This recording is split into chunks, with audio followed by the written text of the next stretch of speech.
live, and so we're going to go ahead and get started. Good morning. Thank you for joining us. I'm Eric with ICG, and this is another County Connections webinar where we highlight a broad range of issues important to Florida counties. And all of our webinars are free to our members and they are open to the general public. But today, as we enter the fifth week of hurricane season, if I'm doing my math correctly, the tropics have been quiet, but we know things can change quickly in our state. And while strong winds and storm surge characterize nearly every hurricane, increasingly we're seeing more and more inland flooding from these events. And this was particularly true during the 2022, 23, and 24 seasons. And I think Hurricane Ian demonstrated this, that the reach of these storms can be felt very far from where the storms actually make landfall. And so while storm prediction models and flood models have been with us for some time, the technology keeps getting better and more accurate, which can save lives and help inform disaster mitigation decisions for local governments. So in line with this, today we're pleased to host Streamline Technologies. They are a wholly owned subsidiary of WGI. WGI is a full-service engineering firm. They're also a FAT corporate partner. And today we're going to explore a forward-looking shift from reactive to proactive emergency response with real-time flood forecasting and predictive intelligence. An expert in this work, I'm pleased to introduce Warren McKinney. He is a seasoned hydrologic and hydraulic modeling expert with more than 24 years of experience, specializing in integrated groundwater and surface water systems. As a senior director of industry solutions at Streamline, he leads the firm's water resources engineering initiatives and oversees the development and implementation of Floodwise, Streamline's real-time forecasting and decision support platform. Warren, good morning, and thank you for joining us. I actually picked up one of your flyers a year or so ago at either our conference or another conference, and I was really intrigued with the models that your company has developed and how this can really help our counties reduce losses over time. And so with that introduction, I'm just going to turn it over to you and get us started with the presentation. All right. Thanks, Eric. I appreciate it. Thanks everyone for attending. And like Eric mentioned, what we're going to talk about today is our flood forecasting technology called Floodwise, and it's showing the shift of how we were reactive in the past. And with these new tools that are available, we can be more proactive and plan our recovery efforts sooner, making communities more resilient. I want to start with telling a little bit of a story on why these systems are becoming more important, and Eric touched on it, especially referencing Ian. We all remember Ian and the catastrophic damage that it caused to the state, especially in my area. I'm located in Central Florida, and we felt the impact fairly extensively. But we're seeing rising risk as time is progressing. If you look between 1980 and 2024, there were around 67 hurricanes, 203 severe storms, and there were 45 billion-dollar flooding disasters. And if we look at the total amount since 1980, and this number is adjusted for inflation or today's cost, we're looking at over $2 trillion worth of damage. And we're seeing with these events, of course, there's the economic impact, but more importantly, there's the human cost, and we want to protect every human life. And in that time frame, there's been over 10,000 deaths. What we're seeing now, though, which is a little bit of alarming, is if you look at 1980 to 2024, the flooding events were around, on average, were around 7 per year. But within the last 5 years, it's drastically increased, where we're looking at around 25 flooding events per year. And they're becoming more and more frequent and more severe. And if we look on it on a national scale, in this map, the darker red means the more economic cost. This is showing the economic cost of disasters from 1980 to 2024. I just full transparency, this is not just limited to flooding or hurricane impacts. It also includes wildfires, freezes, winter storms. But if we just focus on the Gulf, and all of us probably aware, it's very red in Florida, Louisiana, and Texas because seem to be a very big hotspot for hurricanes. And I like to think Florida leads in a lot of areas in the country, but this is one area I prefer we didn't lead in, and this with these damages from these events. And we're seeing for Florida alone, the total cumulative damage over that time period was around 450 billion, with Texas being a close second at 436 billion, and Louisiana a distant third with 314 billion. And these numbers, just to associate it with the flood-related damages, account for the flooding-related damages are around 75 to 80% of these totals. And if we look at the total uh,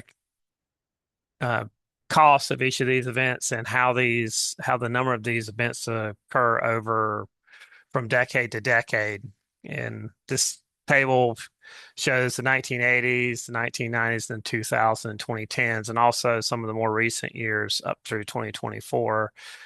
What's really interesting is we look at 1980 and 1989, the events that occurred per year, it was right under 4 on average. But as we go to the 90s, it almost doubles.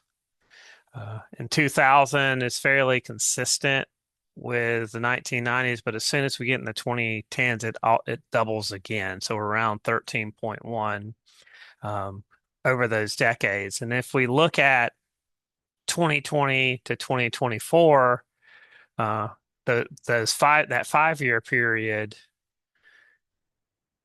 it nearly doubles. It is 23 of these events over those last years per year, compared to around 7 in the 2000s. So it's over tripling.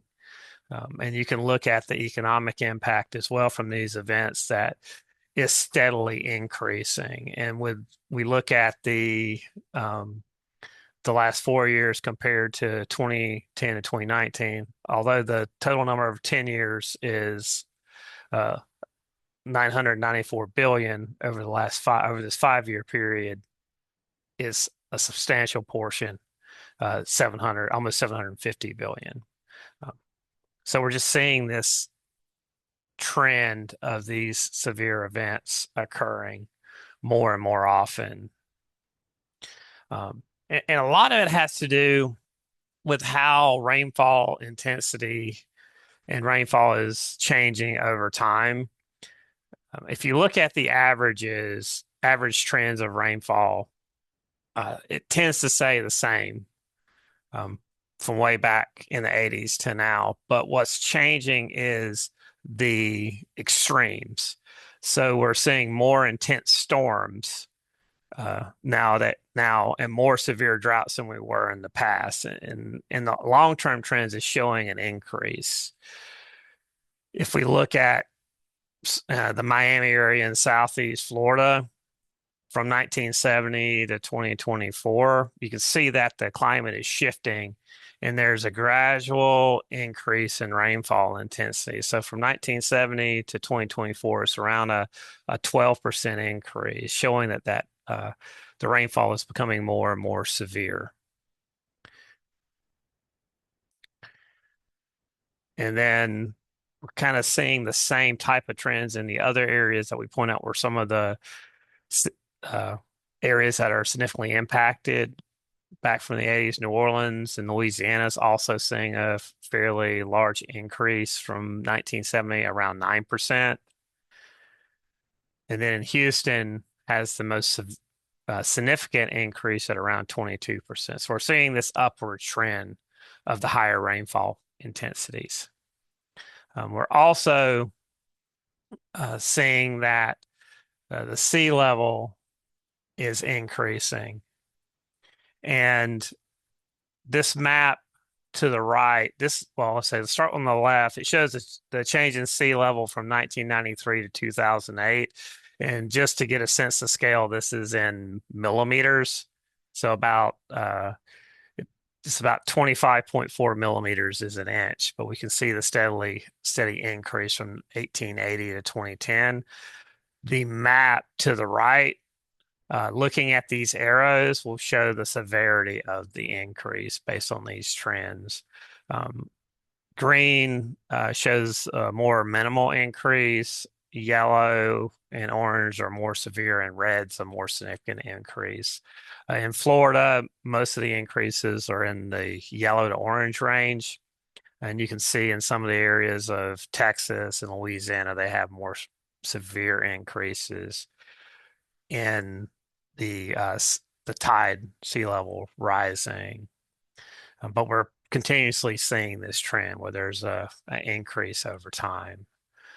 Um, so if we look in the Keys, Virginia Key and Florida in particular, on average from 1931 to 2025, we're seeing around a 3 millimeter per year increase, which would equate to about a foot increase over 100 years.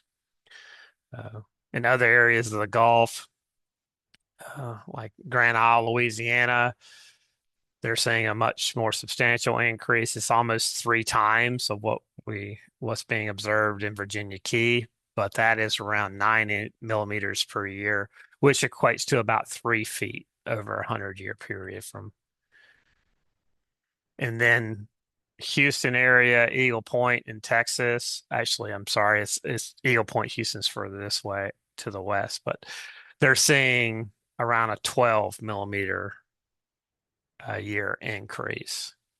So that is almost 4 times what we're observing in Virginia Key, which equates to about a 4 foot increase in 100 years. So we're seeing these trends. It's continuously the rainfall intensity is increasing, and we're seeing the global sea level elevations increasing. And seeing these trends, we have to be more prepared during hurricanes and even tropical storms and significant events. And that's where FloodWise becomes a valuable tool because with the real-time flood forecasting, it helps us be more proactive. And I always get a lot of questions about the application. Well, what is the real-time benefit of a system like this? So our system is physics-based, which means that we're actually calculating the water levels and flows over a certain area. And with that information, we're able to predict flooding in advance up to about 3 days. So with that information, Public Works, Emergency Management, utilities can make decisions on, well, do we need to anticipate any road closures? Where are the road closures going to occur? Should we issue a voluntary evacuation for residents? And where should we focus those efforts to avoid economic impact as well to residents? You can ask them, let's say if it's a very severe flooding event. I always hear folks say, well, it was so severe we couldn't do anything. Well, there are some things you can do besides evacuation. You can move your vehicle, you can remove things from your house. It's just to mitigate that impact as much as possible. From a county and state perspective, there's a lot of assets in place that are very expensive and important to the community to provide services. Just as an example would be a master pump station for a utility company. If one of those is damaged, it could affect the water supply or wastewater for an entire area, not to mention the economic impact to the county, which the taxpayers are going to have to unfortunately bear that cost. And with this system, if flooding is anticipated in an area, they can strategically place temporary flood protection, whether it's sandbag deployment or a flood wall like a tiger dam, to protect that asset and minimize the risk. And of course, some of the other things is eliminate wastewater overflows. If you're in an area with operable structures like South Florida, they can look at instances of optimizing the water control. Um, and this overall, the purpose is with this information, with the real-time benefit, is just to make the communities more resilient, because having the foresight to see where the potential flooding may occur, you can prepare. This helps you be more specific about your emergency management coordination and response, how you're going to allocate resources to respond to this event with the intent to mitigate the impact as much as possible, to minimize the risk, protect human life, and reduce any damages or economic that will result in economic loss to the community. And since our system is physics based, we're actually calculating the water levels and flows.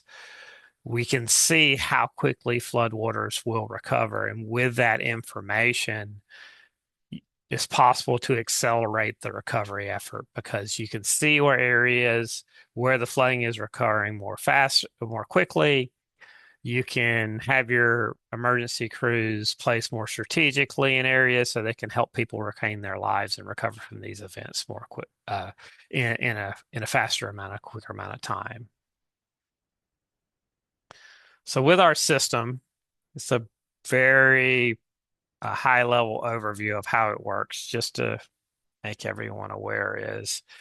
So our system is called FloodWise, and that's our real-time flood forecasting platform. It's a cloud-based system. You can kind of think of this as operational center for our forecasting. This system will retrieve tidal forecast information and real-time what's happening right now, tidal information, as well as rainfall data for the current rainfall as well as what's forecasted. It will ingest that data, process it.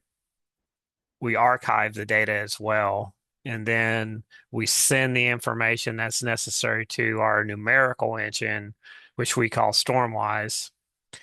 And this model is the number cruncher. It will go through the calculations, determining all the water levels and flows.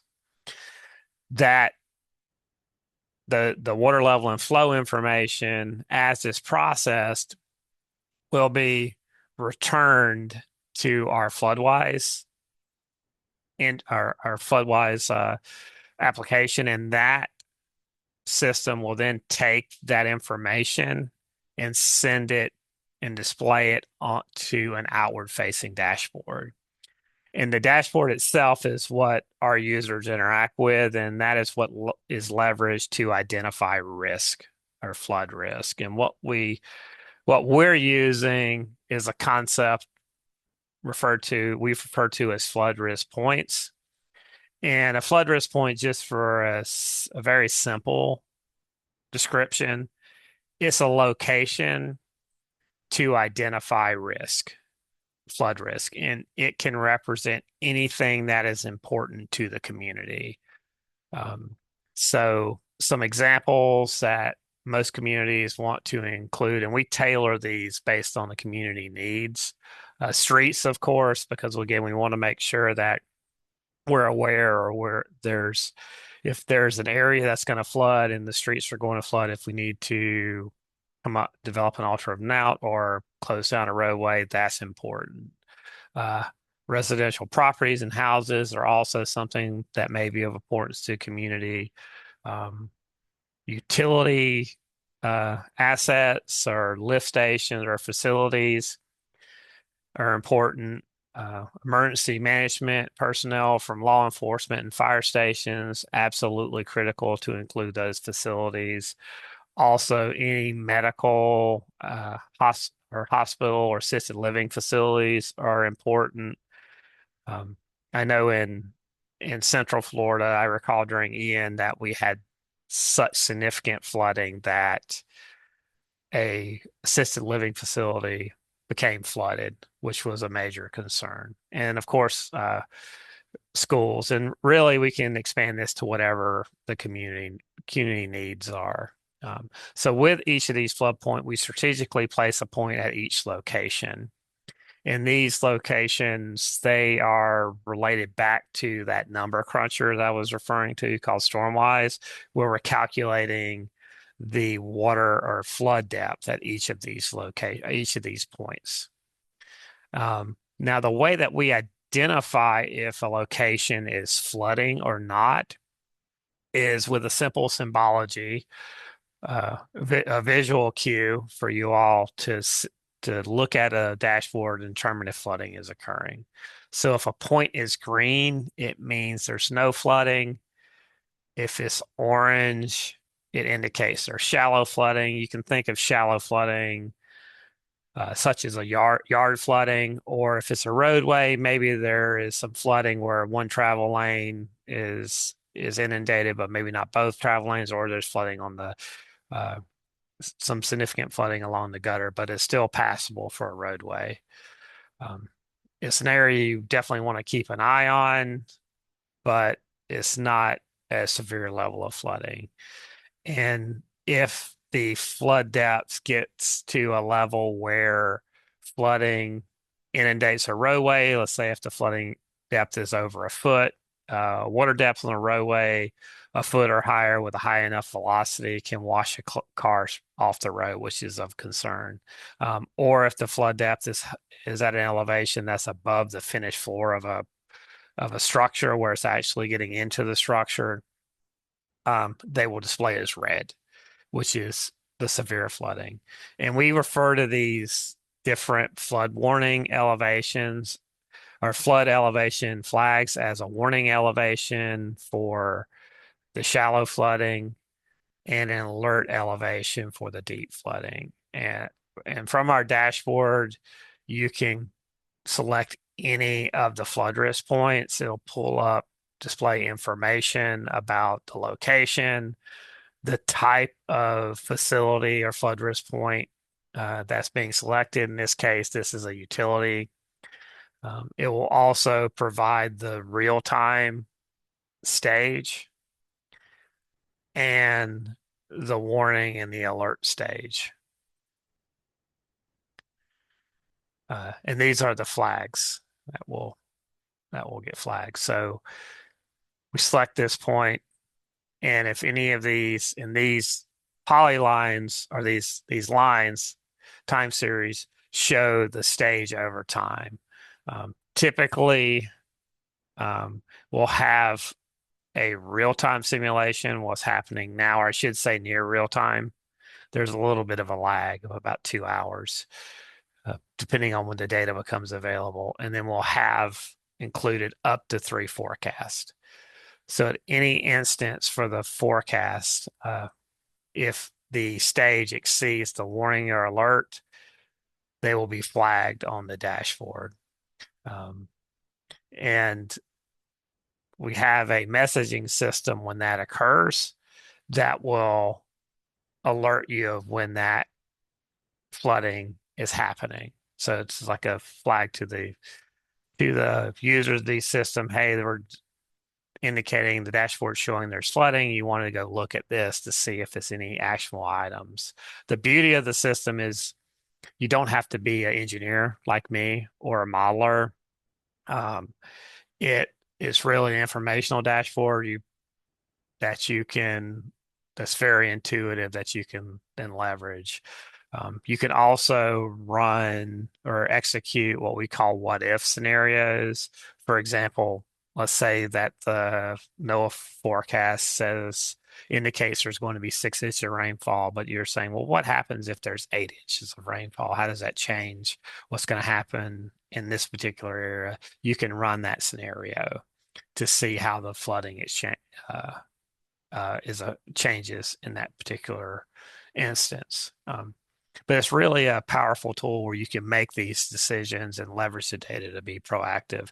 And it's giving you information that typically it's about 1 to 3 days where you can where the data is useful. The longer the forecast is out, the more the data degrades. So in that 1 to 3 day range is optimal, but we have seen instances where the predictions are accurate up to about 4 days.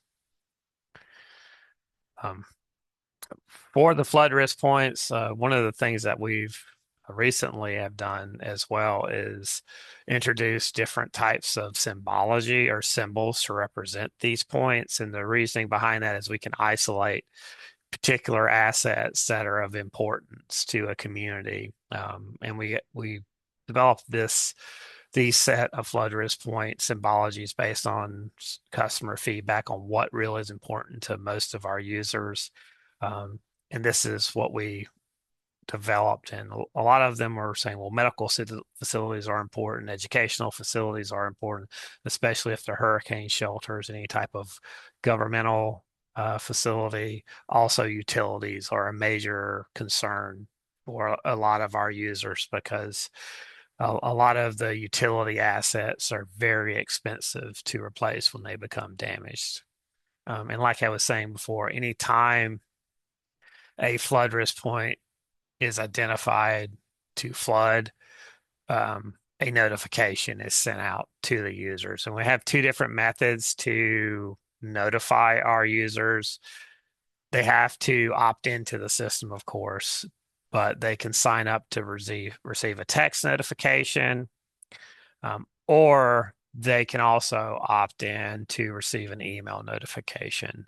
And it's just these get if they don't receive a notification for a day, it means everything is good. There's no flooding that's been identified. But if they do receive a notification, it includes a link where they can click on the link, navigate to the dashboard, and see exactly what has been flagged, using it as really a operational tool to again to be more proactive. Uh, let's talk about some of the financial impacts of one of the more recent storms that everyone is very familiar with, and I'm going to cover some case studies that just to highlight some of the success stories that we've had. And for the financial impact, I'm just going to focus on Hurricane Ian because that one was fairly catastrophic. It was a Category 4 hurricane. There was definitely a catastrophic amount of storm surge, wind, and rainfall. And the impacts alone, damages from this hurricane, and were around almost $113 billion. And just think if you have a system like this in place, if you could say avoid 10% of those damages, we're talking about 11.3 billion. And having that proactiveness to preserve or protect assets is critical.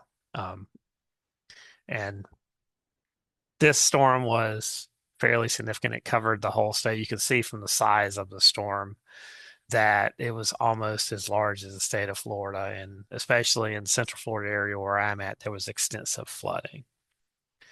So, but this kind of reinforced the impact of these storms. And here are a couple case studies that we've conducted. And these systems are currently operational too for our users. And the first one I'm going to talk about is the Orla Vista neighborhood, which is in Orange County. And if you're familiar with Orange County, Orla Vista is a landlocked basin. It's highly susceptible to flooding. There's quite a few residents that live in the area, and um, the county reached out to us to develop a pilot. This was a smaller area that we cut just for them to evaluate the system and its effectiveness. This is a pretty complex model. I'm not going to get into all the details about the setup, but the system itself, the only way water leaves the system is via a pump station that the county operates on Lake Venus. And this system was operational before Hurricane Ian.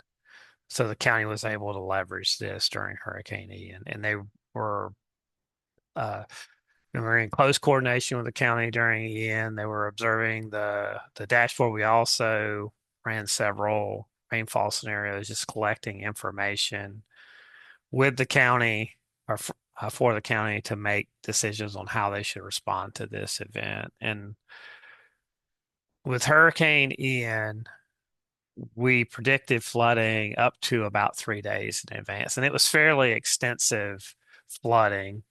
Um, and it the the number of structures that were impacted was substantial. I remember there was a news article too, showing the impact of this area. Well, the county were looking at the forecast or coordinating with us and come to the determination this area is going to be impacted fairly substantially. So we should issue a voluntary evacuation. And in this case, they did. The residents that chose to evacuate did, and our system agreed very well or very closely with what actually occurred because we did a post-event analysis just to evaluate how accurate the system predicted the flooding in the area, and it was pretty much right on the money on what actually occurred. The oh wait, sorry, I hit backwards instead of forwards. So um, this is this is showing the flooding again. Red shows severe flooding. Orange is shallow flooding. This photo along Hope Circle, where we're showing flooding, this is the flooding that occurred, just indicating that the model is consistent, or the forecast is consistent with what actually happened in this area. And then where we see the same type of agreement along Ronnie Circle as well. There's extensive flooding along Ronnie Circle. Photo is taken from this direction. You can see there's extensive flooding in the area. Again, this is a success story in the fact that the county was able to issue a voluntary evacuation of one residence that was going to flood, um, which was consistent with what we saw. So the county was ready for this event and were prepared to respond to this event prior to the impact. Another case study, and I just want to qualify, the system was not in place for Little Big Econ. This was more of a post analysis, but this is also in Orange County, on the eastern portion of Orange County, close to the UCF area. Um, there was substantial flooding in this area, especially along Rouse Road. There is several apartments where for college students, and there's also several subdivisions to the south that were impacted. In addition, there's also an assisted living facility in this area that was impacted. And based on uh, some some photos that were taken during the event, this is Rouse, and this is Rouse University Acres, which is here. Looking south, you can see that the system is in agreement with the flooding, just indicating that there's accuracy in the forecasting and confidence that is they're able to leverage this information in the future uh, in case we're impacted by hurricanes in coming years. Um, this is Arden Villas. The photo is taken here where a lot of the University of Central Florida students stay. That's the majority of the residential or the residents in this community. If this system would have been in place prior to the storm, they could have warned the residents and they would have been able to move their cars to avoid that economic impact and also the pollutants that are associated with those cars as well. Another case study, and we're moving further south now. We're in the Bonita Springs area, southwest Florida, uh, close to Naples. Um, Everyone remembers Hurricane Irma, and of course, we were talking about Hurricane Ian. Bonita was impacted by both of these events. For Irma, it was more of a rainfall-driven flooding that occurred in Bonita Springs, where Ian was more of a surge event. Just because of how the path moved through the area, you can see during Irma, they received around 10 to 15 inches. Ian, it was much less. We're down in this area, was around 5 to 7 inches. Two very different events. Um, but with our system, the beauty of it, we're able to account for the rainfall driven flooding as rainfall falls down on the ground. We can calculate the runoff and the stages and levels to account for that flooding and relate it back to the flood risk points to identify flooding. We can also account for the tide and how the surge is going to affect the area as well. We simply, our system is set up that we can leverage the tidal forecast and include that in our dashboard so you can see that compounding flooding impact from the surge and the tide. And with our system, just for showing Hurricane Ian, the forecast agreed extremely well with the forecasted maximum flooding that was going to occur. We're just picking that or using this location where there's existing gauge, and we were able to predict that uh, around 4 days in advance. Um, some other benefits with the system, and I'll circle back to Rouse Road where we were talking about the flooding. In this area, there was a master wastewater pump station that was damaged, and we were talking to the utility director at the time, and he mentioned that if he'd have known beforehand, he could have uh, had his crews go out and place temporary flood protection. But since they didn't have the information, the system wasn't operational at the time. They had a fairly large loss in the losing this pump station, and they were looking at around $8 million worth of damage at the time. I think it's operational, Tal, but it also took quite a bit of time to get the electrical components to fix the pump station. So it was a pretty large impact to the community in that sense. Um, for the apartment complexes as well, like we were saying, with this information, we would have been able to predict flooding up to about 42 hours in advance in this particular area. And if we would have been able to let residents know this flooding was going to occur, they could have one thing they could have done is move their cars. And if we look at this area, and let's just assume that there are around 200 cars. There were much more than that, and each car around $10,000. We could have avoided about $10 million of insurance claims by just simply moving the cars.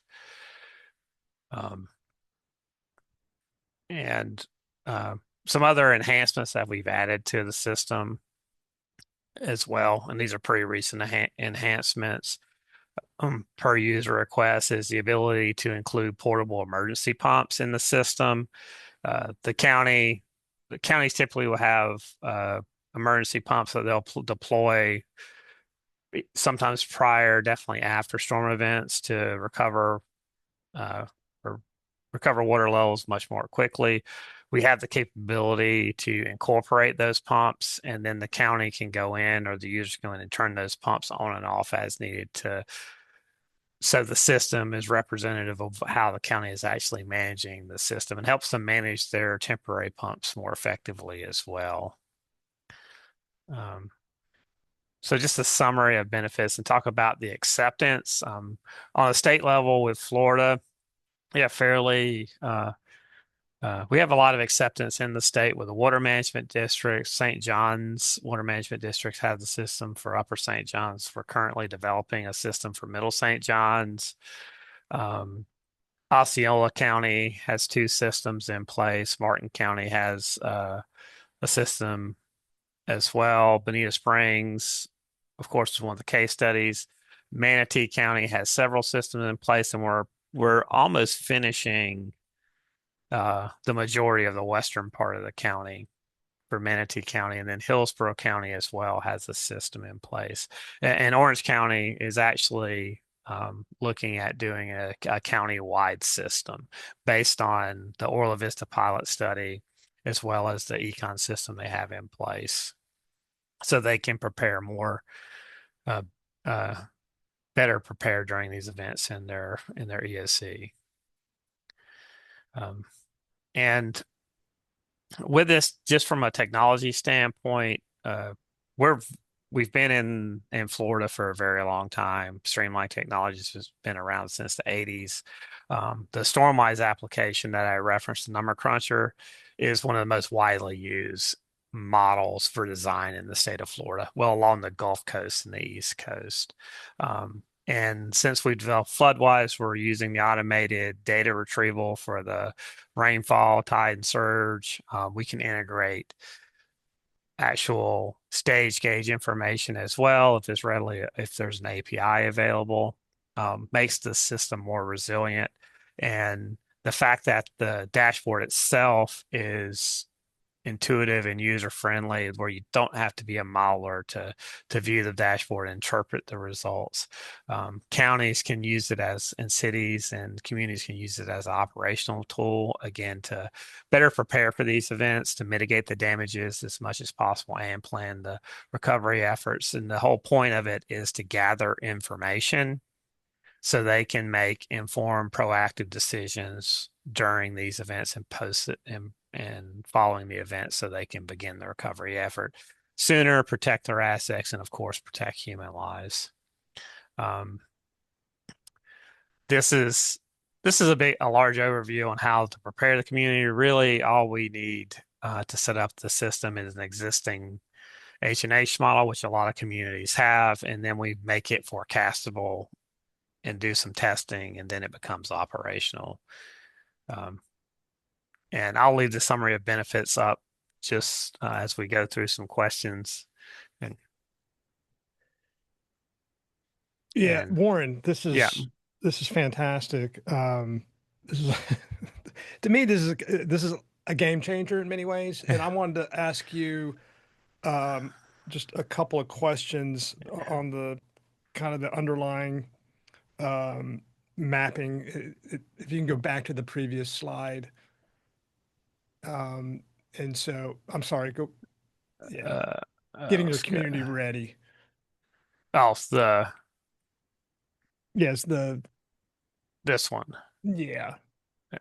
So in terms of, for community, as long as they have, and I think most medium to large counties have most of this kind of data now. Maybe the smaller counties are still working on, some of the GIS data. But Yeah. let me ask you in terms of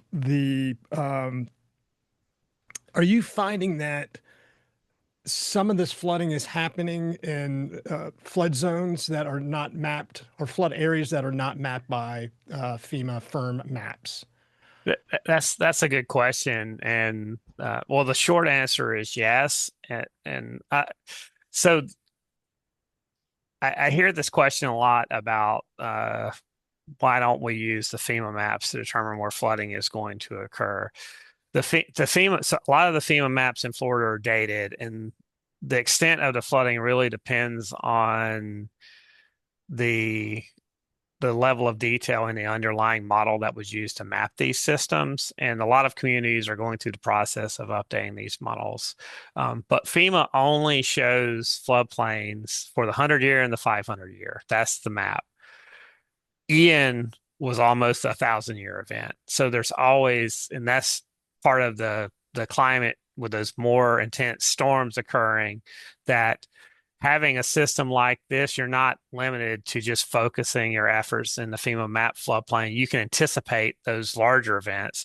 And in addition, some smaller events, just based on level of service of some of the roadways for, say, a 25-year event, you can isolate where the flooding is going to occur on those as well. So this system is making, for me, it makes communities more resilient in how they're managing their assets and protecting the community, because you can leverage it for, it's not just the 100-year, the 500-year, the floodplain match. A 1,000-year event occurs, which has happened, I think, 2 or 3 times in the past 5 years and anticipate those events as well. So, I mean, is some of the modeling that you're doing, does it help inform and better make the firm maps more accurate? In other words, areas that the FEMA firm map didn't pick up, but what you're doing at a granular level is picking up. So you're in a 500 Yeah. year zone that you didn't think you were. So I'll say it's to some extent that is yes, and so the counties and communities are doing the best with the resources they have. And they're going through the process, and a lot of these counties are updating their models because development in Florida is very fast. We're getting more development coming in, and I think that that's having an impact too. Not, well, I don't want to say it's causing flooding because you have to go through engineering to meet pre and post, but some of their uh, countywide maps may not reflect those changes yet.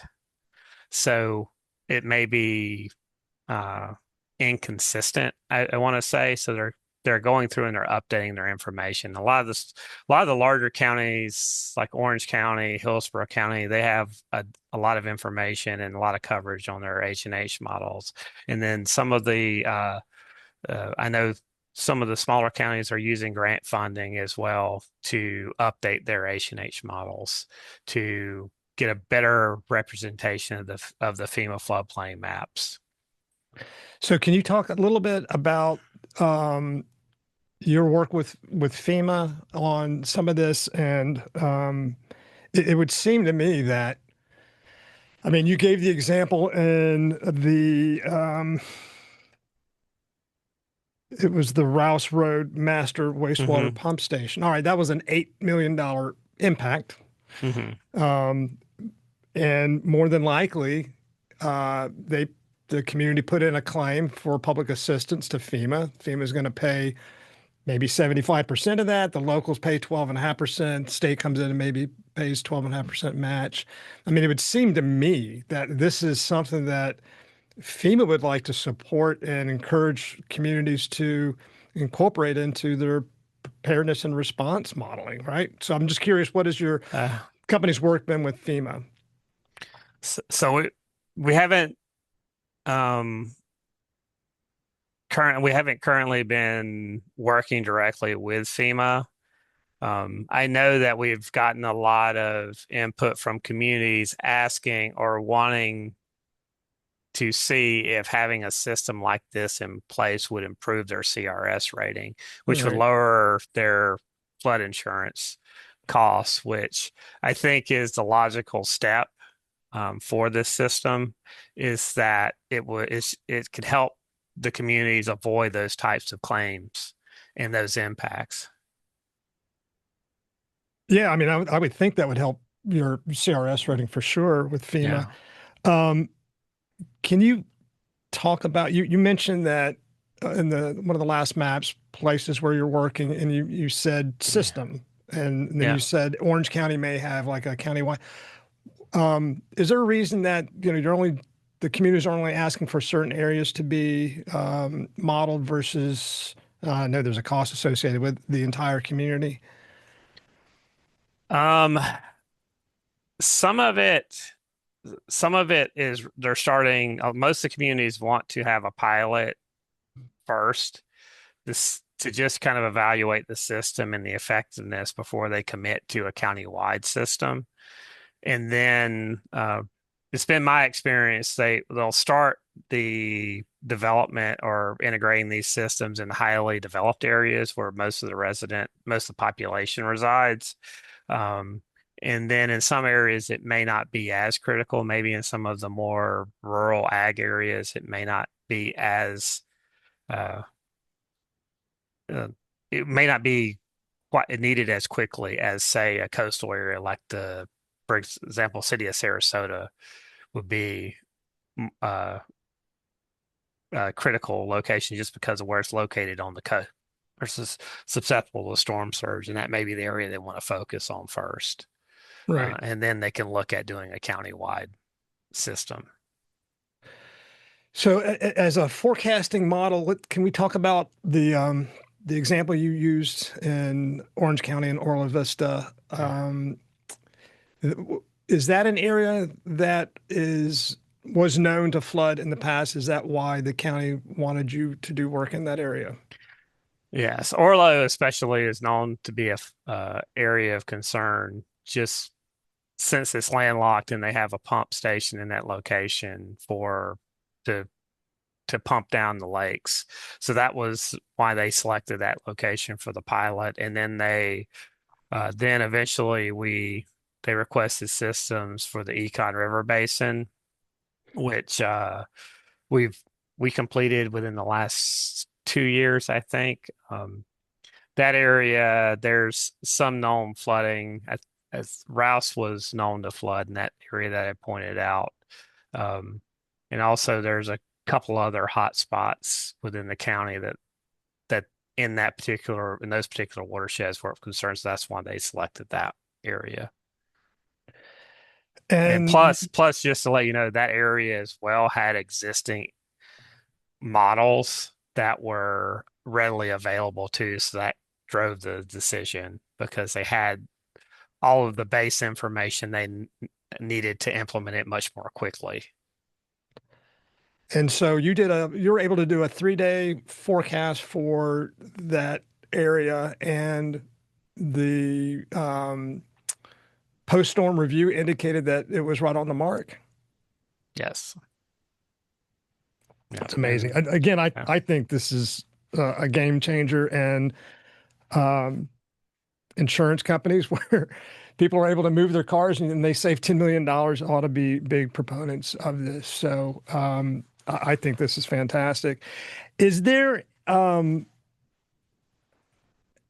like to call it model fatigue at some point. And what I mean is do do communities get overwhelmed by some of the different models that are out there? So let's just, kind of go to FEMA's got the HAZUS model. There's a slosh model that the state uses for hurricane evacuation purposes.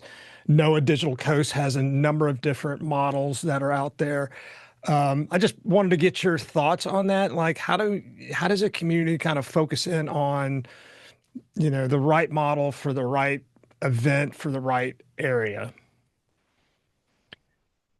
So I'll say that FloodWise is another tool that they can add to their toolbox. And there's multiple sources, like you said, with models that they can leverage to or utilize during events to identify locations that could be possible hotspots. So this can help them narrow the search down.